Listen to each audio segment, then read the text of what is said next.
3 महामंत्र। ओम त्वमेव साक्षात् श्री महालक्ष्मी महासरस्वती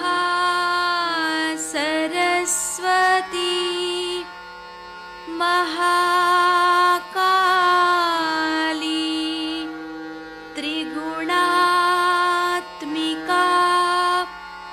कुंडलिनी साक्षात् श्री आदिशक्ति माताजी श्री निर्मला देव्यै नमो नमः। ॐ त्वमेव साक्षात् श्री कल्की साक्षात् श्री आदिशक्ति माताजी श्री निर्मला देव्यै नमो नमः। ॐ त्वमेव साक्षात् श्री कल्की साक्षात् श्री सहस्रार स्वामिनी मोक्षप्रदायिनी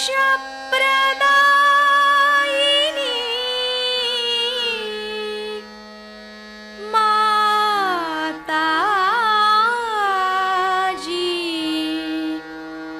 श्री निर्मला देव्यै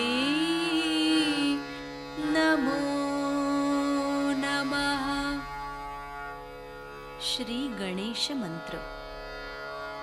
ओम त्वमेव साक्षात् श्री गणेश साक्षात् श्री आदिशक्ति माताजी श्री निर्मला देव्यै नमो नमः। जय श्री माता जी।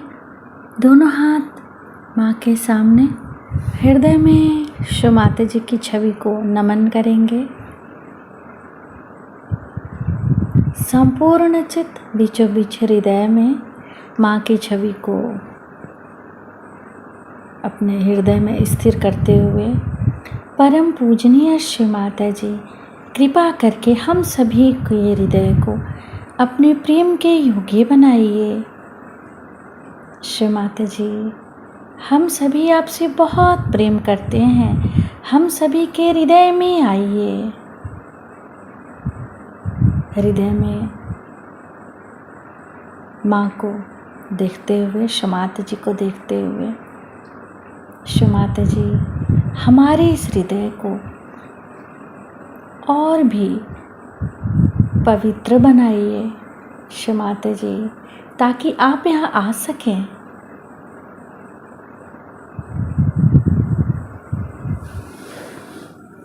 धीरे धीरे अपने संपूर्ण चित्त को दोनों हाथों पे,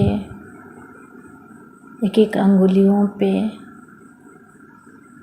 श्री माता जी हम सबको क्षमा कर दीजिए, हम सभी अज्ञानी हैं।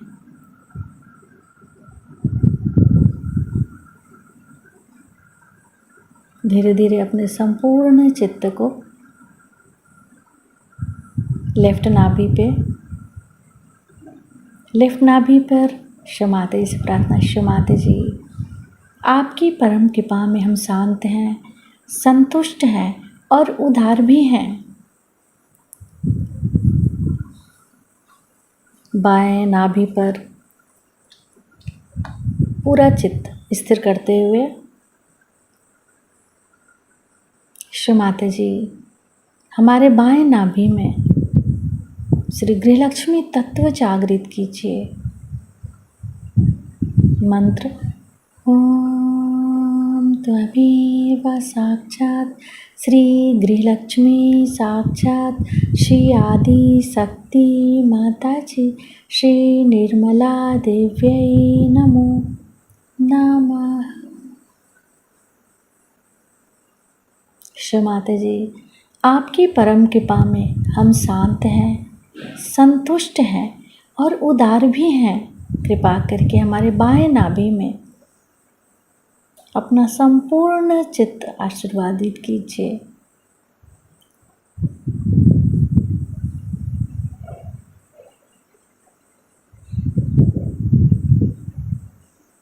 बाएं नाभि पर ही अपने संपूर्ण चित्त को रखते हुए क्लॉकवाइज घुमाएंगे चित्त को।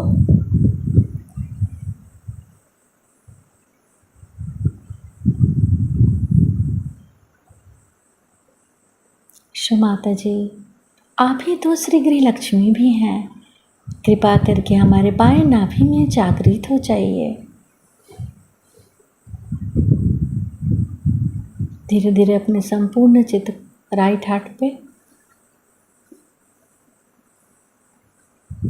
फिर लेफ्ट गुसुद्धि,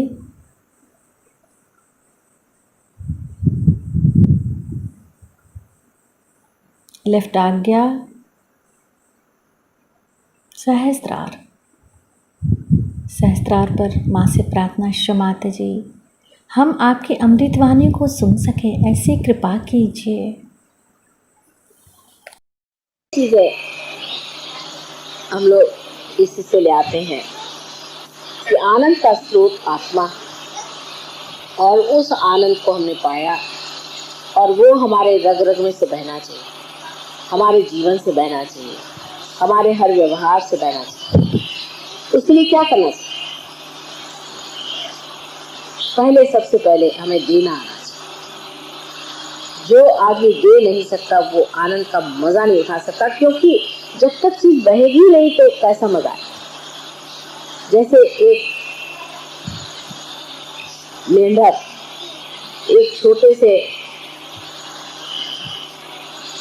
तालाब में, जिसका पानी नहीं बहता है, काई रहता है, उसी प्रकार अगर हम अपने जीवन को बिताएं तो बिता सकते हैं। और हमारे भी शरीर पर, जैसे कि एक मेंढक के शरीर पर भी काई जैसे जम जाती है, काई जैसा रंग, ऐसा ही हमारे जीवन का रंग काई जैसा हो जाता है। लेकिन अगर जीवन का रस हमें पाना है और उसका मजा उठाना है और आत्मा का आनंद देखना है, तो हमें चाहिए कि हम अपना दिल खोल और बहाएं इस आनंद।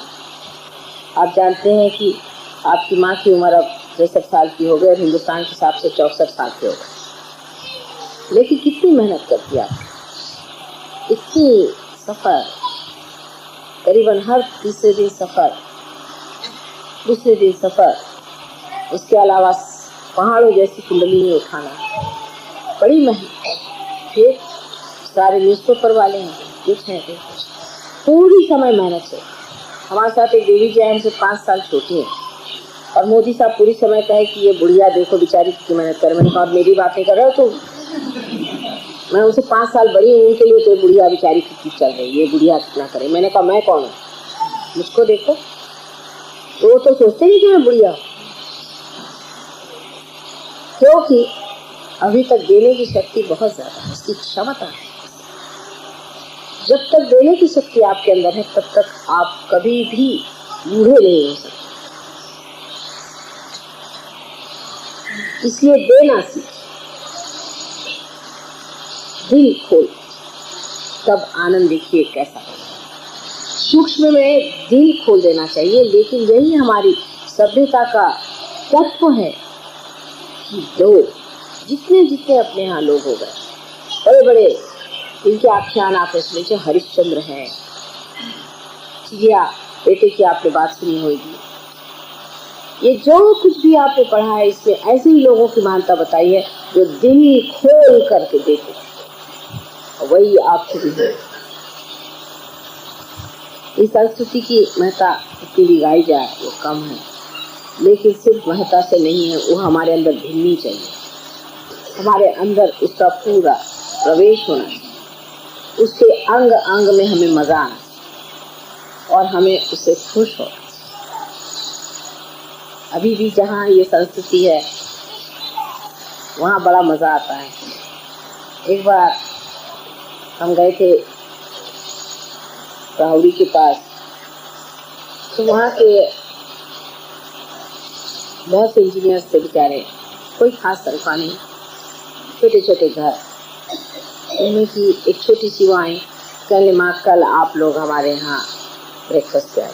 हमने कहा क्या कर रहे हो, 30 आदमी हैं हम लोग, कहाँ करोगे, आप आओ ना, एक बार मान जाओ, हमें बड़ी खुशी। तो बड़ा कोर्स है, देखा भाई क्या करते हो, 30 आदमियों का ब्रेकफास्ट कैसे बनाओगे तुम और हम। मुझे पहुंचे तो वहाँ मंडप बनाया हुआ है सामने, सब लोगों ने मिल करके रात को 3 बजे से खाना बनाया और इतनी खुश, इतना बढ़िया उन्होंने ब्रेकफास्ट खिलाया कि मुझे भूलता ही नहीं। और पता नहीं कहाँ से बेंचेस लाके लगाए और कहाँ से इंतजाम किए, और इतनी खुश जैसे बड़ा भारी कोई बड़ा समारंभ हो गया।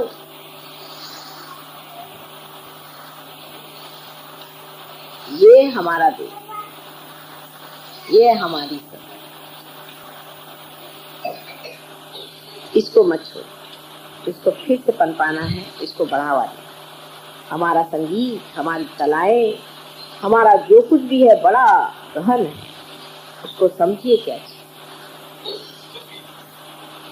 उसकी गहनता में कुछ। मैं चाहूंगी कि आप लोगों से जितना बन पड़े आप हमारे संगीत के बारे में, कला के बारे में जानने का प्रयत्न। जो अपनी कला को नहीं जानते, अपने संगीत को नहीं जानते, अपनी भारत माता को नहीं जानते, वो इस माता से कैसे प्यार कर सकते। इसीलिए तो हम झगड़ेबाजी करते हैं।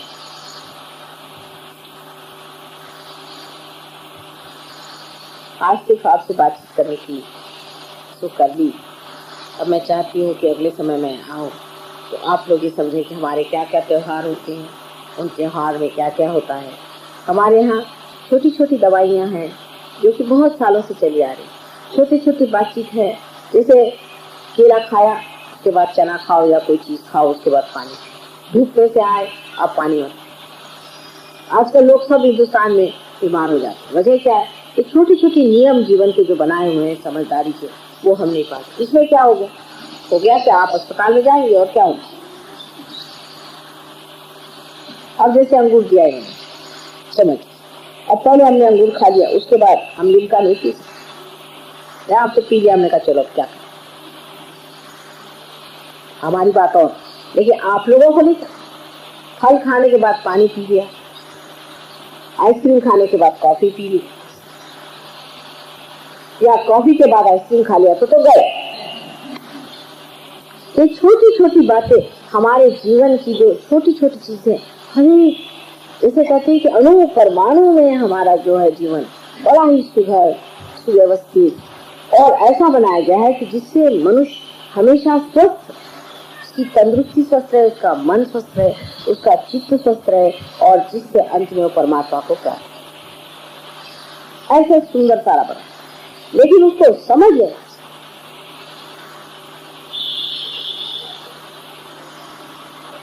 और जिस आदमी में चरित्र ही नहीं है वो आदमी किस काम।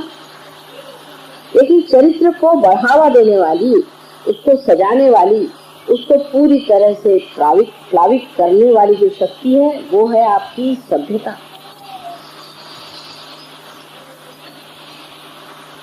सभ्यता से ही आप जानते हैं कि नहीं ये असभ्य है, ये हमें शोभा नहीं देती।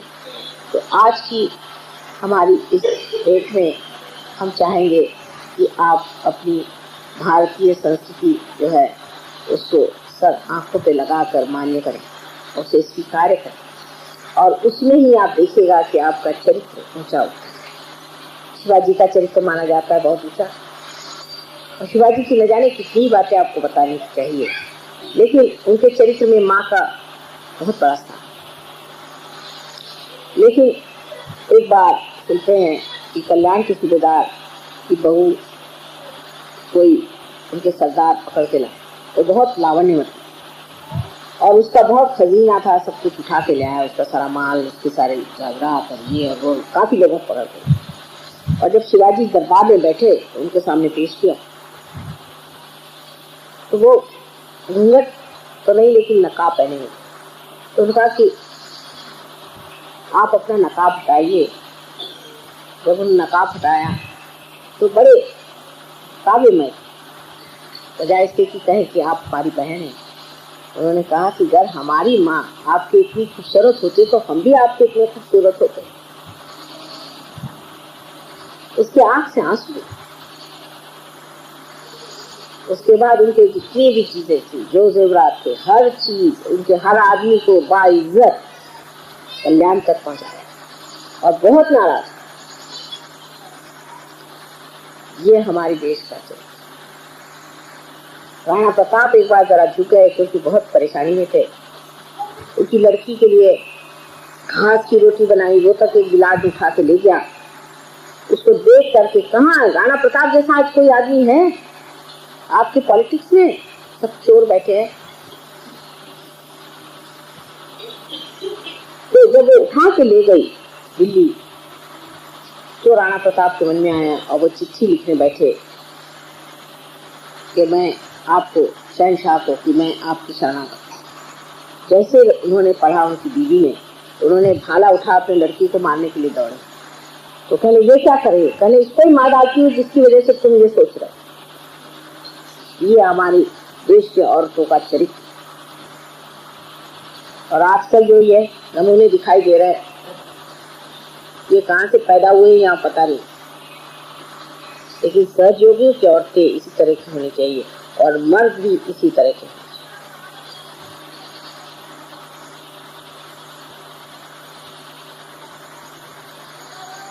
संस्कृत में कहा जाता है कि परस्त्री जो है वो माँ सभा, कोई भी परस्त्री माँ सभा और परकन्या बेटी सभा। तो हम जब शादी होकर यूपी में गए तो लोग कहले तो असंभव है। मैंने कहा हमने तो बहुत ऐसे लोग देखे, अधिकतर हम तो ऐसे लोग देखते हैं। या यूपी में क्या विशेषता है कि यहाँ असंभव बात है? आपकी नजर इतनी खराब कैसे? हमने तो जिंदगी भर ऐसे ही लोग देखे। ये कहाँ से ये लोग आ? तो वहाँ नवाब साहब एक कोई थे, उनके 165 बीवियां थी और पता नहीं क्या क्या। तो और क्या होगा? उनके सामने आइडियल ही ऐसे गंदे हैं वहाँ, तो और क्या होगा? कोई अच्छे आइडियल तो दिखाई नहीं देते। जैसे लंदन में एक राजा साहब थे, उन्होंने 7 बीवियों को मार डाला, तो वहाँ और क्या होगा? आजकल वहाँ औरतें मार रही हैं आदमी। तो अपनी संस्कृति जो है बहुत महत्वपूर्ण, और उस महत्वपूर्ण संस्कृति को समझना, उसकी गहनता समझना हर एक सहयोगियों का परम कर्तव्य। जब आप लोग उसे समझेंगे, उस पर कुछ लिखेंगे, तभी तो ना हमारे प्रदेश के सहयोगी भी इसको आत्मसात करें। तो लोग छोटी छोटी बातें देखते रहते और सारा वो जोड़ते रहते हैं अपने अंदर, मैं देखती हूँ। लेकिन हम लोग ये नहीं सीखते, क्योंकि न इधर के न उधर के रहने की वजह से कोई चीज हम नहीं सीखते। आशा है अगली बार मैं आऊं तो आप लोग आनंद से आत्मा का प्रकाश सब दूर फैलाते हुए नजर आए। मेरी यही इच्छा है कि जो कुछ मेरे अंदर है सब मेरे बच्चे पाएं, सब, और उसी प्रकार दें जिस प्रकार मैं दे, उसी मन से, उसी शुद्ध भावना से, उसी प्रेम के साथ सबको ये बांटते हैं। यही मैं चाहती हूँ। लेकिन वो पानी में घोल के दीजिए जिसमें दांत मन लगे। पानी में घोल के दी हुई चीनी बच्चों के लिए बहुत जरूरी। डॉक्टरों का इस मामले मत सुन, वो तो जनरल चीज चलाते कि अब चीनी मत खाओ। सब लोग चीनी नहीं खा रहे, फिर नमक नहीं खाओ, सब लोग नमक नहीं खा रहे। भाई जिसको जिस चीज की जरूरत है वो खाओ। बच्चों को चीनी की जरूरत बहुत है, उनको आप चीनी दीजिए, लेकिन ऐसी चीनी न दीजिए जो दांत में वो खाएं या जिस तरह की, पर चीनी जो कि पेट में चले।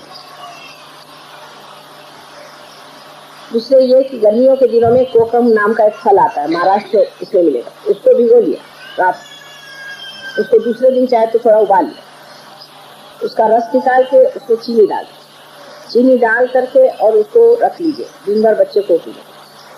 अगर जॉन्डिस जैसी बीमारी हो जाए तो मूली के पत्ते को, छोटी छोटी जो पत्तियां होती हैं उनको उबाल लीजिए, कोमल जिसको कहना चाहिए अभी अभी नवीन जो नहीं, उनको उबाल करके उसमें खड़ी शक्कर मिला करके या चीनी जो वाइब्रेटेड हो मिला करके बच्चे को दीजिए और कोई पानी न दे। 1 दिन के अंदर बच्चे का जॉन्डिस ठीक हो सकता। और गर्मियों में मूली का रस कर दे सके तो बहुत ही अच्छा। मूली खूब खाने को दीजिए बच्चों के लिए मूली बहुत फायदे की चीज। और उनको ऐसी ऐसी चीजें दीजिए जिससे कि इन पे बहुत ज्यादा फैट न पड़े। हमारे यहाँ तली हुई चीज बच्चों को दे देते, कुछ सोचते नहीं, तली हुई चीज बिल्कुल नहीं देना। और दूसरा यहाँ पर एक लीफ 52 भी अच्छी दवा मिलती है, वो अगर शुरू कर दे तो 1 साल के अंदर वो भी चल सकती है। लेकिन वो बनती है एक चीज जिसको हम कहते हैं मराठी में एरोनिया, हमारा हिंदी में पता नहीं क्या कहते हैं, छोटी छोटी काली काली चीज होती है इतनी बड़ी बड़ी जो बेर के साथ मिलती है, एरोनिया करते। इतनी छोटी छोटी हमारे नागपुर में बहुत होती है, नागपुर में किसी को लीवर के ट्रबल नहीं, सब बच्चे खाते हैं। नहीं तुळशी कधी नाही ते एरोनिया म्हणून एक आपल्या आमच्या नागपूरला होतं, मला इतकं माहिती नाही लहान हो, अगदी लहान बारीक असतं एवढं ती काळं म्हणजे असतं ते चिरौंजी के दाने जो होते हैं ना उसके ऊपर का जो होता है, चिरौंजी के दाने के ऊपर का उसी जैसे छोटी चिरौंजी वो भी चल जाए चिरौंजी। और जब जाड़ा पड़े तो सौंठ थोड़ी सी पीस करके उसमें चीनी मिला करके सवेरे दें बच्चों, जाड़ा पड़े। और गर्मी में ये चीज, दूसरी चीज के गन्ने का रस, जितना बच्चा पी सके उतनी चीज अच्छी है उसके लिए। गन्ने का रस, उसमें अदरक डाल, नींबू, ये सब फायदा कर।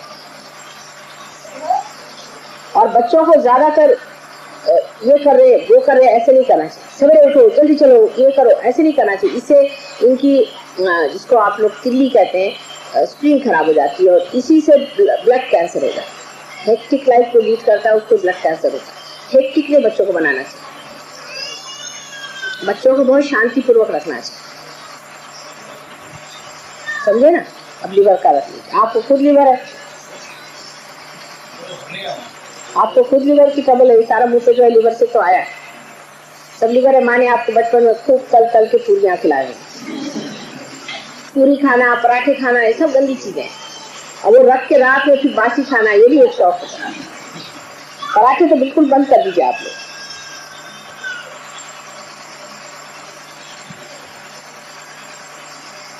और कोई बात, कोई और बीमारी?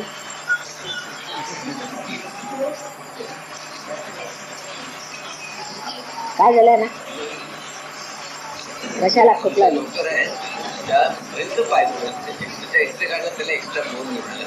तरी तोडलेली इतकं दुखायला नको आहे, चालतो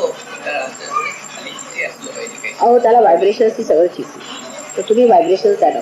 माझा फोटो घ्या, फोटोकडे उजवा हात आणि डावा तिथे ठेवला की झालं, की सरकून जाईल, की झालं। तुम्ही व्हायब्रेशन वापरा। हाँ कस काय, हाँ लेफ्ट है ना, यही तो है। ते गुरु जे पूजले त्याचाच त्रास होऊन राहिलाय। मडका ना 7 लिंबू 7 मिरच्यांचे काढले पाहिजे बाबा। डावा फोटोकडे दिवा ठेवायचा, कळलं का? हाँ दूसरा सहयोग में कंपलसरी है, कंपलसरी हर आदमी को अंदर बनियान पहनना है आजकल का फैशन। और औरतों को अंदर से शमीज पहननी है, और साड़ी पहनती तो नहीं, पर अगर ये पहन रही दूसरा ड्रेस ऊपर से चुनरी लेनी जरूरी है, नहीं तो सारे इसमें दर्द होगा आपके सीने, और फिर आप आएंगे माँ मेरा सीने में दर्द है। सब लोगों को बनियान पहनना है, क्योंकि आप जानते हैं छोटी सी चीज है कि आपको जब पसीना आता है तो पसीने में सूख जाता है और बदन में ठंडक लग जाती है। इसलिए ऐसी चीज होनी चाहिए जो पसीने को खींच ले। बहुत लोगों को ऐसे दर्द होता है, अब बेकार मुझे परेशान करती है, इसलिए सबको कंपलसरी। और औरतों को भी, हम लोग कॉलेज में पढ़ते थे, हम भी सलवार कुर्ता पहनते थे, जब से हम हमेशा शमीज पहनते थे, सवाल ही नहीं उठता था। पहले तो समझा जाता कि बदतमीजी, मगर शमीज के चुन्नी पे कोई लड़की घूमे तो।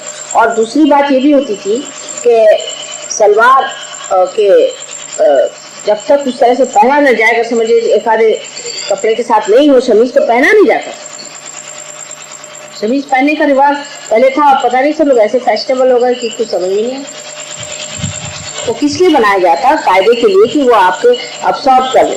तो अगर शमीज, अगर आप साड़ी पहने तो ठीक है, साड़ी आपको ये करेगी, फिर साड़ी भी आपको लपेट के रखना चाहिए। जब आप बाहर जाते हैं साड़ी हमेशा इस तरह से पहननी चाहिए जिससे बदन में आपके, इसका सब कुछ फायदे है ना।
कहेंगे कि ये हमारी मन की इच्छा है, हमारा मन नहीं मानता।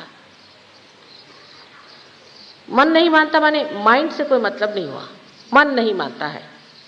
यानी कोई ऐसी चीज है कि जिसको हम बुद्धि से नहीं समझा सकते। अब अगर हम बुद्धि से कोई बात तर्क करें, तर्क वितर्क लगाएं बुद्धि से, तो हम कुछ भी लग के रख दें और आप सोच लीजिएगा कि यही सत्य है।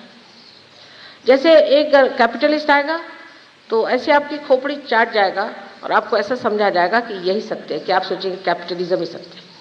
कोई अगर कम्युनिस्ट आएगा तो आपके पीछे लग जाएगा और आपको बिल्कुल सिद्ध कर देगा कि कम्युनिज्म ही सत्य है। फिर कोई और इज्म आएगा, वो ये समझा जाएगा। फिर ऐसे ही धर्म के मामले में भी, जब भी धर्म की स्थापना हुई और उस पर बुद्धि मनुष्य ने लगाई, तो उसको ऐसे घरोंदे में और उसको इस कदर एक जेल में बंद कर दिया कि वो धर्म माने एक पक्का जेल खाना बन गया। अब ये बुद्धि के चक्कर है, ये बुद्धि ने, अब चक्कर को कोई शब्द ही नहीं अंग्रेजी में, मैं भी क्या करूं, नहीं वैसे ही चक्कर आ जाता है उस भाषा में, लेकिन चक्कर को कोई शब्द ही नहीं है उसमें, कि उस चक्कर में बुद्धि के चक्कर बना बना करके उस चक्कर में उलझा दिया आपको। हमारे धर्म में ऐसा, तुम्हारे धर्म में वैसा, इसके धर्म में वैसा, उसके धर्म में वैसा, और अंत में क्या है कि एक दूसरे को मारो, काटो, खत्म करो।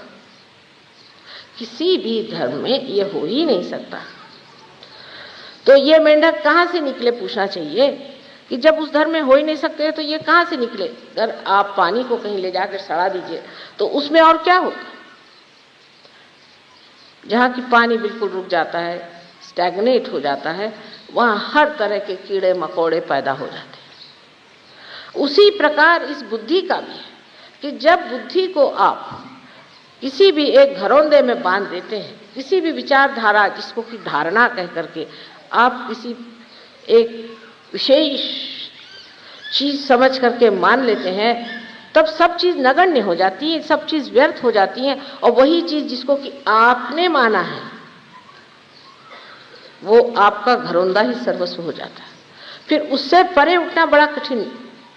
अगर कोई बताए तो वो बात आपको पसंद नहीं आएगी, क्योंकि ये कार्य इस तरह से होता है कि जब एक आदमी अपना अहंकार ही सब कुछ मान करके और एक तरह का, जैसा मैंने कहा कि एक अपना महल बना लीजिए, चाहे इसको जेल कह लीजिए, तैयार कर लेता है, और जब और लोग उससे प्रभावित होकर उसमें घुस करके पैठ लगाकर बैठ जाते हैं, तब उन लोगों को उसमें से निकालना असंभव की बात है, क्योंकि उनके भी वैसे ही अहंकार के घरौंदे बन जाते और उसमें वो संतुष्ट बैठे रहते कि वाह भाई हमने तो पा लिया। लेकिन जो मनुष्य ये विचार करता है कि नहीं, मैंने अभी तक कुछ नहीं पाया। अभी पुणे में लेक्चर देते देते मैंने कहा, भाई तुमने जो जो धर्म करे उससे तुमने कुछ पाया? तो सबने यूं यूं यूं यूं हाथ हिलाया, और सही बात है कि अभी तक हमने कुछ पाया नहीं। तब क्या ये धर्म झूठे थे? मैं कहूंगी हाँ, लेकिन जो धर्म छोड़ गए, जो बता गए, वो झूठे नहीं थे। हमने इनको झुठला दिया, हमने उस पे अपनी बुद्धि लगा करके उसके चक्कर बना लिए और उस चक्कर में बैठे। ये जो चक्कर हैं, ये हर एक तरह के, हर एक प्रकृति को जिसको जो सूझता है वो उसी में घुस जाता है। अब इन चक्करों से बचाने के लिए कोई मार्ग तो मिलना ही चाहिए, पहली बात। क्योंकि अगर आपको आकाश की ओर उड्डाण करना है तो देखना पड़ता है कि आपका गैंगवे जो है वो तो कम से कम रिक्त हो, लेकिन उसी में बैल और भैंस और गाय और बकरी और पक्षी सब चल रहे हों, तो आप किस तरह से उड्डाण करिएगा? इसी प्रकार हमारा जो उत्थान का मार्ग है वो अजीब अजीब तरहों से भरा हुआ है, और जिसको कि हम मानने को तैयार नहीं होते कि ये कोई गलत चीज़ हमारे अंदर है। अब सहयोगियों के भी साथ ऐसी बात होती है, नहीं ऐसा नहीं। जैसे अभी शिवरात्रि की पूजा हुई, शिवरात्रि हमने कहा है कि उस दिन शिव जी प्रकट हुए थे संसार में, उन्होंने सदाशिव का स्थान लिया था, बहुत बड़ी चीज़ है। उस दिन आप उत्सव मनाओ, उस दिन कोई बड़े बाहर के दिन है, उसको खूब धूमधाम से मनाया जाए, बजाय इसके सब लोग उपास करके आए। पूजा हुई रात में, करते करते 12 बज गए, 1 बज गया, तब कहीं पूजा खत्म हुई। सबकी शक्लें ऐसी कि जैसे पता नहीं कहाँ से मार पीट करके आए हैं। अरे मैंने कहा क्या हो गया? कहले माँ सवेरे से उपास से थे। कहे क्यों थे? जब तुम सहयोग में आ गए तब तुम उपास क्यों करते हो? आप जब मना कर दिया तो भी नहीं उपास करेंगे, क्योंकि ये बाप दादाओं से सब लोग उपास करते आए हैं, तो हम भी उपास करें। आपके बाप दादाओं ने अगर कोई गलती करी हो तो उसे क्यों करना? आपके बाप दादा कुछ पैंट पहनते नहीं थे, धोतियां पहन के घूमते थे, तो आप लोग भी धोती पहन के घूमते हैं क्या? आज जब आपको पता है कि उपास करना सहयोग में बिल्कुल मना है, हाँ आप उपास करिए, अपने शरीर के लिए करिए, पर शिव जी के नाम पे तो कम मत करिए। शिव जी के नाम पे उपास करना तो मेरी समझ में कभी नहीं आता है कि वो तो कभी भी उपास नहीं करते थे। उनको कुछ नहीं मिला तो वो जो चीज़ जितना भी विष होता था उसी को पी जाते थे। ऐसे शिव जी के जन्म पर सब लोग उपास करते हैं। तो सहयोग में भी हम लोग दोनों चीज़ के साथ चलते रहते हैं। वो ये कि हमारे जो पुराने गले में फंदे पड़े हुए हैं उसके खिंचाव में ज़रूर हम आ जाते हैं, और जब वो खींचता है तो फिर देखते हैं कि घोड़ा चला दूसरे रास्ते, और एक नहीं, अरे कोई बात नहीं, उसमें माँ ने कहा था ऐसा बात थी, ये करके और उस तरफ आप चल रहे थे। वास्तविक में आप इस तरह से शिव जी का अपमान कर रहे हैं। जो लोग सहयोगी नहीं हैं उनको 100 खून माफ, क्योंकि उनका संबंध परमात्मा से हुआ नहीं, उनको असलियत की मालूमात नहीं है, तो उनके लिए 100 खून माफ हो जाते। लेकिन आप जो कि सहयोगी हैं, वो जो सहयोगियों को जो चीज़ बिल्कुल मना है वो जब आप काम करते हैं तो उसका असर आप पे ज़रूर आता है। और उसके बाद 4-5 लोगों को हार्ट का ट्रबल हो गया। तब फिर मेरे पास आए कि माँ अब इतने दिन हम सहयोग में रहने पर भी हमें हार्ट का ट्रबल क्यों हो गया। मैंने कहा आपने शिवरात्रि के दिन उपवास किया था? खूब किया था। मैंने कहा फिर आप भोगी। अब शिव जी को प्रसन्न करिए, खूब जाके खाना खाइए। नहीं, डॉक्टर ने तो एकदम मना कर दिया है, डॉक्टर ने कहा है कि बस आप लेटे रहो, ये करो वो करो। मैंने कहा फिर डॉक्टर की सुनो या मेरी सुनो। सहयोगियों को पता होना चाहिए कि अब आप परमात्मा के साम्राज्य में आ गए। जब आप परमात्मा के साम्राज्य में आ गए तो जो चीजें नहीं है वहां पर वो हम कर नहीं सकते। जो इस देश का नियम है वो इंग्लैंड देश का नहीं है। इसी तरह से उस परमात्मा के देश का जो नियम है उस नियम के अनुसार चलना चाहिए। छोटी छोटी चीजों में आप लोग कभी कभी फिसल पड़ते हैं। जैसे परसों मैंने बताया था कि एक ऊर्ध्वगामी शक्ति है और एक अधोगामी है, जिससे हम नीचे की ओर चले जा रहे हैं। तो हम लोग जैसे बंदर की जैसे कभी तो ऊर्ध्वगामी पे रहते हैं और कभी अधोगामी पे जाते हैं। तो इस तरह की कूद फान करने से आप किस तरह से ऊपर उठ सकते हैं। बहुत बार लोग प्रश्न भी करते हैं कि माँ किस तरह से किया जाए। एक ही डोर को पकड़ लीजिए, एक ही तरह से चलिए, उसको समझ लीजिए। कोई आप उपवास करें न करें मुझे तो कोई फर्क नहीं पड़ने वाला। ऐसा तो नहीं है कि आप उपवास कर रहे हैं उससे कुछ मुझे पैसा मिल जाएगा, या उपवास नहीं कर रहे हैं तो कोई हलवाई को पैसा मिल जाएगा। सब चीज मिला करके क्या है कि अत्यंत गहरी और सूक्ष्म है। वो उथली चीज नहीं है, बड़ी गहरी चीज है और इसका संबंध आपके समझ से है। अगर आपके अंदर शून्यता नहीं हुई तो सहयोग ऐसे तो फैलेगा लेकिन आपको ऊंचा नहीं उठाएगा। ऊंचा उठाने के लिए बहुत जरूरी है कि आप इसकी गहराई को पहले समझ लें। आज यहाँ पर अधिकतर सहयोगी हैं, नए लोग कुछ कम हैं। उनसे तो कुछ मैं कह नहीं रही हूँ, क्योंकि उनको कुछ कहने से वो अभी भाग खड़े हो जाएंगे कि ये तो कुछ और ही बात बता रहे हैं, हमको तो ये छोड़ना पड़ेगा, वो छोड़ना पड़ेगा, वो छोड़ना पड़ेगा। अपने आप ही छूट जाता है, अपने आप ही ये चीज़ छूट जाती है। अब वैसे देखा जाए तो बहुत से लोग हैं जिनकी अनेक बीमारियां आ जाती हैं, उनको पता भी नहीं चलता और उनको ये भी नहीं समझ में आता कि ये बीमारी आई कैसी, कब आई। पागल खाने में जब चले जाते हैं तब पता होता है कि हम पागल हो गए। उनको पता तो होता ही नहीं आखिर तक कि हम पागल हो गए, पर लोग बाग जानते कि हो गए पागल। वजह यह है कि अगर उनकी जागृति हुई होती तो शुरुआत होते ही लेफ्ट स्वादिष्टान आज्ञा की पकड़ाते ही समझ जाएंगे कि चल रहा हूँ उसी रास्ते पर, मुझे मानसिक व्यथा होने वाली है। फौरन उसको समझ में आ जाए और फौरन उसका इलाज वो कर सकता है और ठीक हो सकता है। पर अगर समझ लीजिए उसने इलाज किया ही नहीं और वही रास्ते पे चलता रहा, उधर कोई ध्यान ही नहीं दिया, तो अवश्य है कि आप उसी जगह पहुंचिएगा जहां पहुंचना है। पहले तय कर लेना चाहिए कि हमें पहुंचना कहाँ है। हमें पहुंचना है परमात्मा के साम्राज्य। वहां जाने के लिए पहले इंसान में आह्लाद होना चाहिए, आनंद आना चाहिए, उत्साह होना चाहिए। मरगिल्ले लोग परमात्मा के साम्राज्य में नहीं जा सकते। उपास्य तो बिल्कुल ही नहीं जा सकते, क्योंकि वहां तो खाने पीने की चैन है। अभी किसी माँ को दुख देना हो तो आप उपवास करिए। अगर आपको अपनी माँ को दुख देना है तो आप कहते हैं अच्छा आज मैं खाना नहीं खाऊंगा, हो गया, फिर माँ के लिए तो सारा दिन खराब गया। और यही चीज है कि इतनी गलत छोटी सी चीज मैंने आज बताई, ऐसी बहुत सी बड़ी बड़ी चीजें हैं जिसको लेकर के हम उसमें उलझ जाते हैं, फिर राजनीतिक हो जाते हैं, फिर और किसी इसमें फंस जाते हैं, फिर और किसी इसमें फंस जाते हैं। आप योगी जन हैं, आपके पास असंख्य शक्तियां हैं जो कि आप स्वयं उन्हें जागरूक कर सकते हैं और उनको इस्तेमाल कर सकते हैं।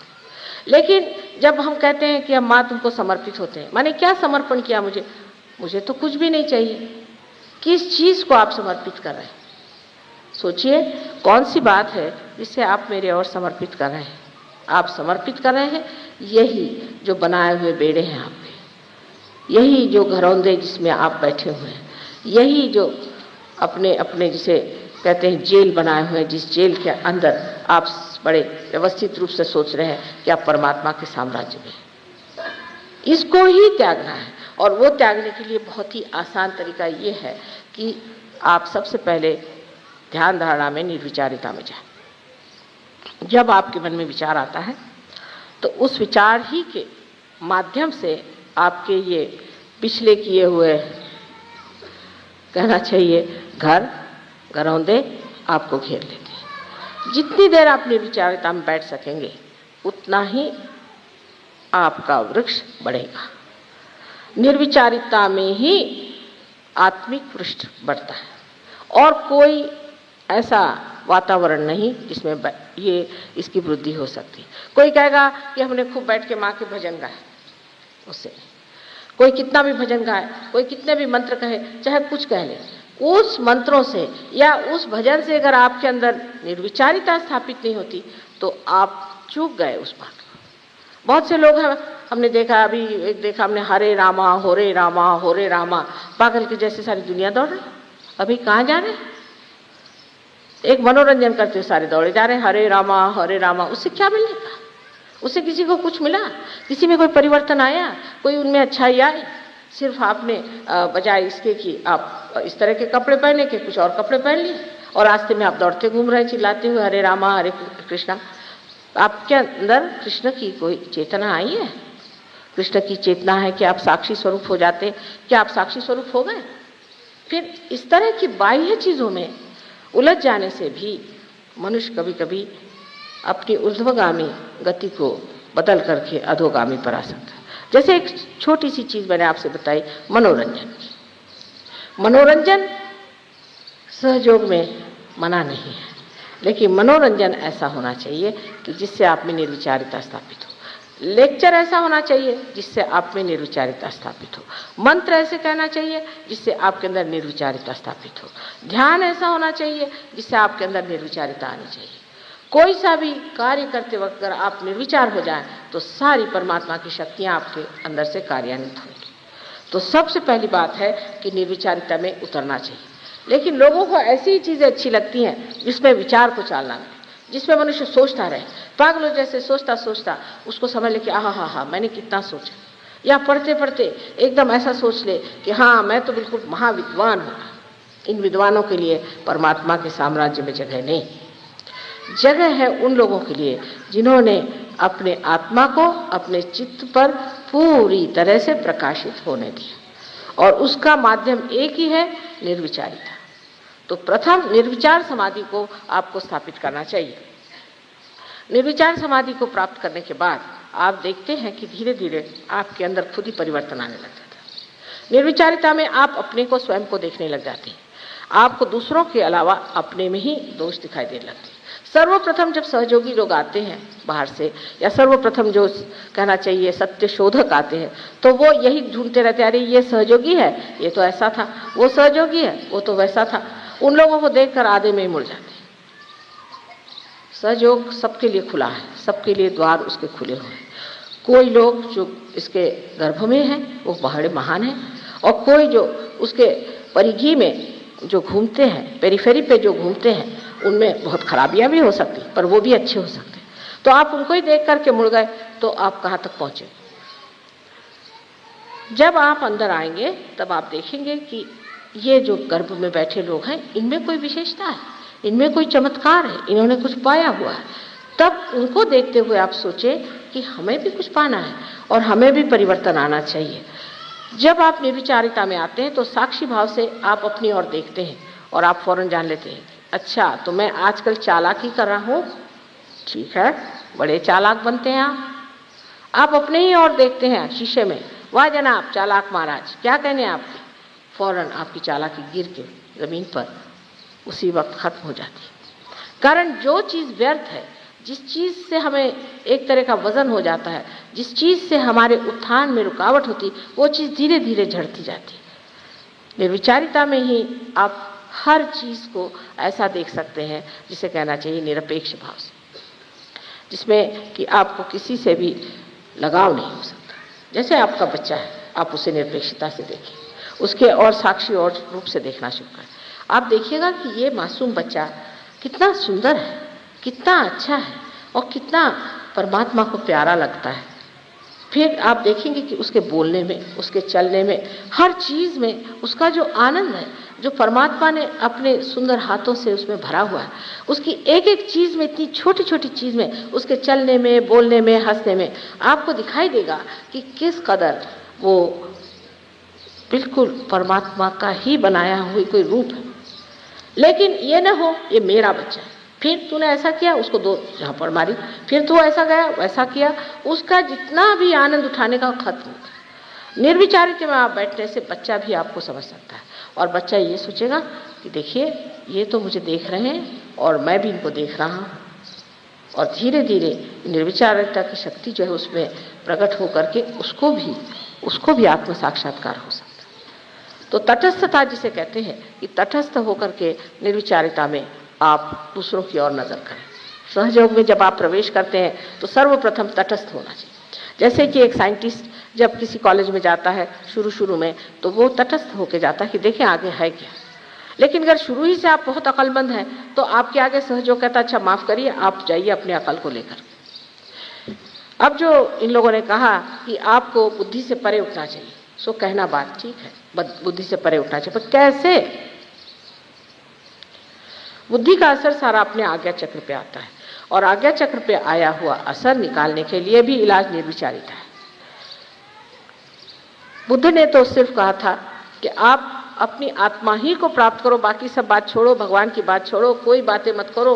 निरीश्वरवाद की बात करी, उन्होंने कहा छोड़ दीजिए, सिर्फ परमात्मा को पाने की बात करने से अच्छा है सिर्फ अपने आत्मानुभव को ही आप प्राप्त करो, बस और कोई बात नहीं करना। वजह ये थी कि और लंबी चौड़ी बात करने में ऐसे लोग मुझको भी पूछते हैं कि माँ हम भगवान कब होंगे? भाई हो जाओगे, हो जाएंगे ना? हाँ हो जाओगे, कब? उसकी कोई तारीख लिख के तो दी नहीं मुझे कि कब हो गए। अगर आप ये समझे कि सिर्फ आप आत्मा मात्र हो जाइए तो आप पहली सीढ़ी पर आ सकते हैं। हमें सिर्फ आत्मा मात्र होना है, माने का सिर्फ आत्मा ही पे रहना। पहले आत्मा तो हो जाइए, फिर आगे की हम लोग बात करेंगे। लेकिन जबकि आप बहुत ज़्यादा पढ़े लिखे हैं तो और भी आप सोचते हैं कि हम एकदम से ही बड़े भारी कोई शंकराचार्य हो जाए, तो हो नहीं सकता। आदि शंकराचार्य होने के लिए सहयोग में आते ही सारे गुण नहीं आ जाएंगे, लेकिन पहली सीढ़ी कि जिसको आत्मानुभव है उसे आप प्राप्त करें। आत्मानुभव के लिए फिर वही बात आ गई कि निर्विचारिता में उतरना पड़ेगा। अब ये दिल्ली शहर आपका ऐसा है कि मैं आई तब से राइट स्वाधिष्ठान ऐसे जोर से चल रहा था, मेरे से बैठा तक नहीं गया। इसका मतलब यहाँ लोग सोचते ज़्यादा हैं, करते कुछ नहीं। कम से कम कुछ करेंगे तो जो सोचने की जो गर्मी है वो करने में निकल जाएगी, लेकिन करते कुछ नहीं, ज़्यादा सोचते हैं, प्लानिंग ये वो। अब इतना प्लानिंग यहाँ होता है और देश का हाल देखिए तो समझ में नहीं आता कि कौन से देश में हम बैठे, उसी में जिसमें इतना प्लानिंग होता है। वजह ये है कि जब आप कुछ सोचते भी हैं, जब तक उसमें आप कार्यान्वित नहीं होते, उस सोचने का अर्थ क्या रहता है?